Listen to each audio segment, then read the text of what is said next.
گا دو minute دے دیجیے شریف صاحب کو تو غلط نہیں راستے پہ لے کے جا رہے سر جو پروٹیکٹ سر بتائیے گا ایک سوال ہے ایک سوال لے لیں سر کیا ایک سزا یافتہ مجرم کو واپس آ رہے ہیں جیل جائیں گے کھوسا صاحب جو کہ وہ کہہ رہے ہیں کہ میرے آپ ان کے شاگرد بھی ہیں آپ کے استاد ہیں کھوسا صاحب تو وہ کہہ رہے ہیں کہ جو میاں صاحب ہیں وہ اب یو ٹرن لیں گے اور پاکستان آنے کے لیے نہ آنے کے لیے کوئی بہانہ ڈھونڈیں گے اور پلیٹلیٹس جو ہیں ان کی مزید کم ہو جائیں گی. تو میں کھوسا صاحب کی اس دیوانگی پہ کوئی کمنٹ نہیں کروں. یہ بتا کامیابی مل گئی ہے لیکن میاں صاحب کو نہیں بچا سکے سر. نہیں میاں صاحب کا آپ لوگ پڑھتے نہیں ہیں نا جی پورا. میاں صاحب کا قانون آج سے کئی ماہ پہلے جس دن الیکشن ایکٹ امینڈ ہو گیا تھا یہ اپیل ان کے لیے بے معنی ہو گئی تھی اور میں آن ریکارڈ ہوں. آپ کو یاد ہوگا آج سے 4 ماہ پہلے بھی میں نے کہا تھا جب ریویو آف ججمنٹ پہ یہ بات آئی تھی کہ ان کا ان چیزوں سے کوئی کنیکشن نہیں ہے. میاں صاحب اس حوالے سے کوالیفائڈ ہیں. ان کا وہ جو 5 ایئرس پیریڈ ہے وہ پورا ہو گیا تھا پچھلے سال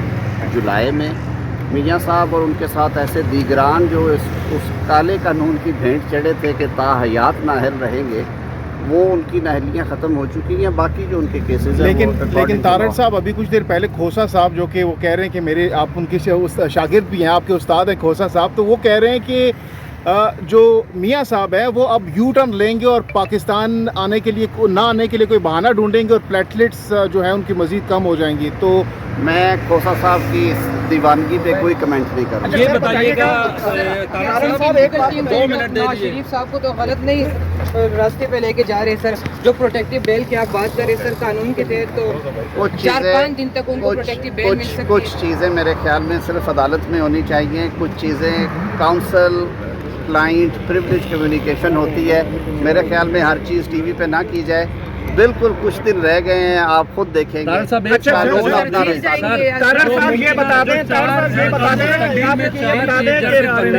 جو مستقبل میں 4 چیف جسٹسز بننے ہیں عائشہ ملک ہو گئی منیب اختر اعجاز الحسن جسٹس شاہد وحید صاحب انہوں نے چیف جسٹس کے اختیارات کم کرنے سے کہا ہے کہ نہیں ہونے چاہیے. وہ چاہتے ہیں کہ چیف جسٹس کی آمدید تو اس پہ کیا کہیے گا؟ دیکھیے یہ قانون سازی ہوئی اس لیے تھی کہ ہم نے ماضی سے بڑے تلخ تجربات لیے اور پاکستان بھر کی جو بار باڈیز ہیں وہ اور سول سوسائٹی کا یہ مطالبہ تھا کہ اسے امپیریل کورٹ نہیں ہونا چاہیے.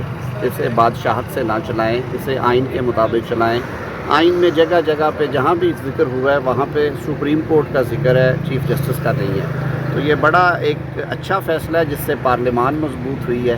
پارلیمانی روایات مضبوط ہوئی ہیں. پارلیمان کی قانون سازی کی طاقت کو ریکگنائز کیا گیا ہے. اس کے اختیار کو مانا گیا ہے اور یہ اچھی شروعات ہے. آگے انشاءاللہ اور اچھا ہوگا. سر بتائیے گا ایک سوال لے لیں سر کیا ایک سزا یافتہ مجرم کو واپس آ رہے ہیں جیل جائیں گے.